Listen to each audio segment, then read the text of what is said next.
बिस्मिल्लाहिर्रहमानिर्रहीम अस्सलामुअलैकुम, खुशामदीद कहते हैं आपको नई वीडियो के अंदर। आज की वीडियो में बात करेंगे फ़्लाइट्स की सस्पेंशन के हवाले से। आपको पता है कोरोना की सिचुएशन को लेके बड़े ज़बरदस्त किस्म के असूल व ज़वाबित को फॉलो किया गया है, इंस्ट्रक्शन को फॉलो किया गया है और अब ये नहीं चाहते कि किसी भी तरीके से जो हमने इंस्ट्रक्शन फॉलो की हैं, जिस तरह हमने सिचुएशन को कंट्रोल किया है, उस सिचुएशन को किसी भी तरीके से हम लोग ख़राब करें। तो इसलिए हर फैसला सोच समझ के किया जा रहा है, हर फैसले पे नज़रसानी की जा रही है और हर फैसले को करने से पहले सोचा जा रहा है क्या इस फैसले के करने से हमारे मुल्क के अंदर दोबारा कोविड की लहर तो नहीं दौड़ेगी, क्या दोबारा हमारे केसेस पीक पे तो नहीं जाएंगे।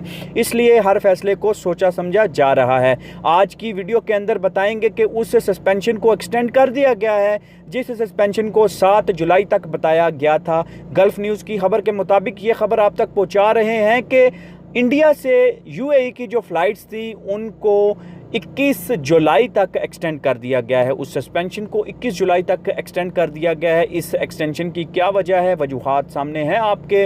वो वजूहात सिर्फ़ और सिर्फ यही है कोविड के स्प्रेड को लेके, क्योंकि यहाँ पे यूएई के अंदर बड़ी ज़बरदस्त किस्म की अथॉरिटीज़ ने कोशिशें की हैं, मेहनतें की हैं, जो कि अपनी कोविड के सिचुएशन को कंट्रोल करने में, और अभी इंडिया के अंदर अभी सिचुएशन उस तरह कंट्रोल्ड में नहीं है और ये कोई रिस्क नहीं लेना चाहते कि इंडिया से हम पैसेंजर्स को यहाँ पे बुलाएं और यहाँ पे आके कोविड की स्प्रेड यहाँ पे ज़्यादा हो जाए या दूसरे लोगों में, सिटीजन्स में वो चीज़ चली जाए। तो इस चीज़ को मद्देनज़र रखते हुए इंडिया से यूएई के लिए जो परवाज़ें हैं उनको 21 जुलाई तक एक्सटेंड कर दिया गया, उस सस्पेंशन को एक्सटेंड कर दिया गया है।